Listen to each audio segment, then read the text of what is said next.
Hello नमस्कार भैया channel में आपका स्वागत। हम आपको बहुत ही महत्वपूर्ण जानकारी देने वाले हैं। अतिथि शिक्षकों की नियुक्ति को लेकर नियमितीकरण को लेकर बहुत ही महत्वपूर्ण खबर आ रही है। अतिथि शिक्षकों की नियुक्ति जो हो रही है उसमें कहीं कहीं पे वैकेंसी में नॉट फाउंड लिखा हुआ आ रहा है, कहीं वैकेंसी शो नहीं हो रही। तो उसमें डीपीआई में बात की गई है, तो डीपीआई ने बोला है कि पद अपडेट किए जा रहे हैं और अतिथि शिक्षकों की नियुक्ति की जाएगी। जहाँ जहाँ पर ज़रूरत हो वहाँ पर पद अपडेट किए जा रहे हैं। और शॉर्ट टर्म वालों के लिए भी बहुत ही महत्वपूर्ण खबर है। डीपीआई ने आदेश जारी कर दिया गया है और पैनल में पद अपडेट करवाए जा रहे हैं जिससे अतिथि शिक्षकों की नियुक्ति हो सके।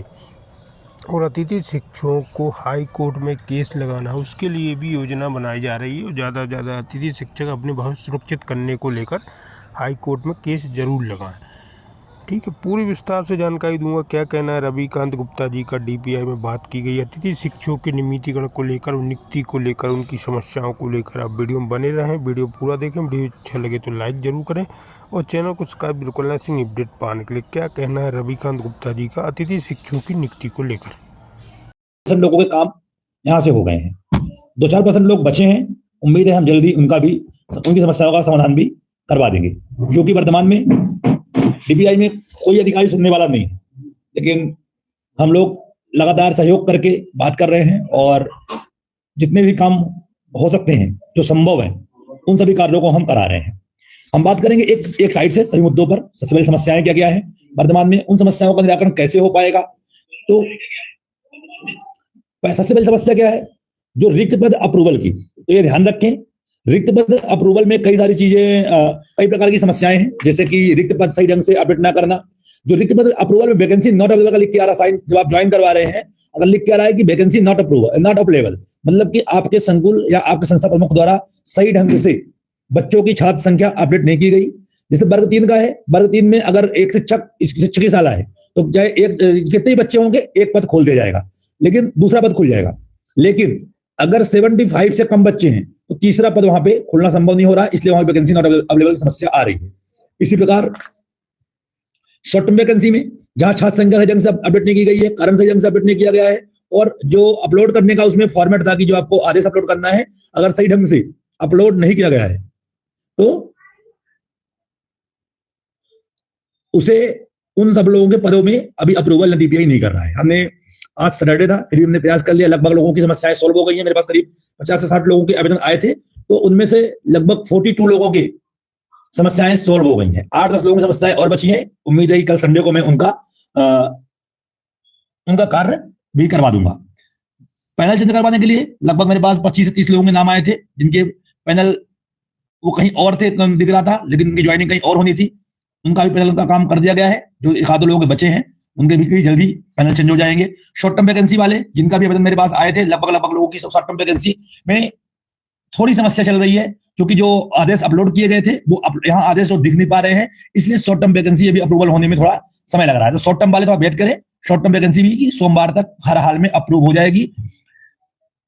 हम लोग उम्मीद कर रहे हैं कि जल्द से जल्द आप लोगों का कार्य हम करवा करके दे देंगे। और कई लोगों ने मैसेज भी किया। यहाँ तो अतिथि शिक्षक इतने मतलबी होते हैं कि ज्वाइनिंग होने के बाद एक धन्यवाद देना भी अच्छा ही समझते हैं। तो ज्वाइनिंग नहीं होती तो 100 बार कॉल करेंगे, मेरा काम नहीं हुआ, मेरा ऐसा नहीं हुआ, जैसे ही उनका काम हो जाता है तो मुझे देखना पड़ता है कि मैं लेके पहुंचता हूँ कागज ना, यार भाई मैंने इतने आवेदन दिए थे, इनमें कितने लोगों का काम हुआ। जब चेक करते हैं हम तो मालूम पड़ता है कि ये तो हो गया, ये भी हो गया, ये भी हो गया। विनोद जी धन्यवाद आपका भी, चलो आपको बधाई हो, आपकी ज्वाइनिंग हो गई। इसी प्रकार कई और लोगों की ज्वाइनिंग हो गई है। कम से कम बता दिया करो हमको भी, तो हम भी दोबारा वहां आवेदन ना पहुंचाएं, क्योंकि बार बार वही चीज रिपीट होता है। जैसे मान लीजिए आज 42 लोग हमने चेक किया था, 50 की लिस्ट थी जो हमने कल दी थी, उसमें से 42 लोगों के नाम आज अपडेट हो चुके थे, मतलब 42 लोगों का काम हो चुके थे, लेकिन किसी ने भी बताया नहीं कि हमारा काम हो गया। आज वही लिस्ट में दोबारा चेक करवाई, जो 1 घंटे मैंने उनको चेक करवाने में टाइम निकाल दिया, वो काम में किसी अन्य का काम करवा देता। इसलिए जिसका काम हो जाया करे, कम से कम वो हमें बता दिया करे कि हाँ हमारा काम हो गया है, जिससे दोबारा अधिकारियों के सामने आपका पत्र न लग पाए।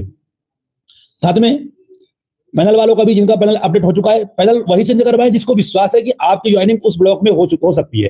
आज उज्जैन, नरसिंहपुर, अशोकनगर, इन जिलों के पैनल भी कल शाम तक में सही हो जाएंगे। मतलब सोमवार तक में आपकी जितनी समस्याएं हैं सभी समस्याओं का समाधान हो जाएगा। कुछ चीजें बची रहेंगी, जो जैसे कि पद अप्रूवल का है। पद अप्रूवल में कई प्रकार की समस्याएं हैं, संस्था प्रमुखों द्वारा सही ढंग से पैनल छात्र संख्या को अपडेट ना करना, शिक्षकों की संख्या को अपडेट ना करना, समय टू समय काम ना कर पाना के कारण ही सभी भी आप लोगों की वैकेंसी जो रिक्त वैकेंसी है और अप्रूव नहीं हो पा रही है। अगर कहीं पे ये आ रहा लिखकर कि रिकॉर्ड नॉट फाउंड, ये समझिए कि आपके यहाँ पे वैकेंसी खाली नहीं है। ऐसे लोगों के लिए हमने बात किया है 5 जनवरी के पहले ऐसे लोग जिनके यहाँ पे छात्र संख्या है और वैकेंसी की आवश्यकता है, वो अपने संस्था प्रमुख संकुल प्रचार से आवेदन बनवाएं। उसमें छात्र संख्या, डाइस कोड, विषय और शिक्षकों की उपलब्धता अनिवार्यता बना करके भेज दें। तो उनका भी मैडम ने कहा है कि जहां आवश्यकता है और हमें दिखेगा कि वहां पे हम आपका जो यहाँ पे पद खोल सकते हैं, जिस रिकॉर्ड नॉट फाउंड आ रहा है पद वहां पे नहीं है, तो हम प्रयास करेंगे कि वहां पे पद खोल दिया जाए। साथ में जिन जिलों के मानदेय भुगतान अभी नहीं किए गए हैं, अभी आप लोगों को पता है कि आप लोगों के मानदेय भुगतान हर महीने होने हैं, और जहां पे दिसंबर तक का मानदेय भुगतान, नवंबर तक का मानदेय भुगतान अभी तक नहीं किया गया है, वो भी अपनी जानकारी उपलब्ध करवाएं जिससे आपका मानदेय भुगतान करवाया जा सके। साथ में जो अन्य समस्याएं वाले हैं, और एक बात सबसे बड़ी बात है कि जरूर ध्यान रखिएगा आप लोग, वर्तमान में शिक्षक भर्ती की नोटिफिकेशन आ गई है। उम्मीद है कि बहुत दिन के बाद वर्ग 2 भर्ती की बात कही है ईएसबी ने। आप लोग नौकरी करिए, मैं इसके लिए बिल्कुल मना नहीं कर रहा हूं, लेकिन जो क्वालिफाइड हैं प्राइमरी या मिडिल स्कूलों में शिक्षक भर्ती में, कृपया करके वो सब तैयारी शुरू कर दें। अतिथि शिक्षकों का भविष्य क्या होगा, अगर तय भी होगा तो समझ लो कि इसे तय होते होते आप रिटायरमेंट की एज में पहुंच जाओगे। इसलिए जो पात्रता परीक्षा उत्तीर्ण है, वर्ग 2 की तैयारी अपनी शुरू कर दें। हम लोग ये प्रयास करेंगे कि वर्ग 2 में हमें 50% का आरक्षण और 20 अंक जो बोनस अंक की बात कही गई थी वो सरकार हमें दे, जिससे हमारा भविष्य सुरक्षित हो पाए। साथ में हमारा सुप्रीम कोर्ट की याचिका भी चल रही है, और हमने आप लोगों से बताया था कि 10 तारीख तक आप लोगों के पास मौका है। 10 तारीख तक आप सब लोग जितना अधिक सही संख्या में जुड़ेंगे, उतना अच्छा हम लोग मजबूत हो पाएंगे और अपने केस को आगे बढ़ा पाएंगे। और 10 तारीख को दिल्ली जा रहा हूं, तो जो भी दिल्ली चलना चाहते हैं वो दिल्ली भी चल सकते हैं, क्योंकि दिन भर फोन और उठा के मैं तो थक जाता हूँ कि लाइव आने की हिम्मत नहीं बचती, इसलिए मैं कल लाइव भी नहीं आया था। एक बात और है आप लोगों से करनी थी मुझे, जो शिक्षा मंत्री का बयान आया है उसके लिए मैं अलग से एक वीडियो बना के डालूंगा, क्योंकि वो सिर्फ अतिथि शिक्षकों से संबंधित नहीं है, जो नियमित शिक्षक हैं, जो गरीब वर्ग है, उनके लिए भी है। क्योंकि जो शिक्षा मंत्री ने कहा है कि अभी जो 500 शिक्षकों को मैं व्यक्तिगत रूप से जानता हूं जो स्कूल नहीं जाते, अपनी जगह पे किराया का शिक्षक रखे हुए हैं।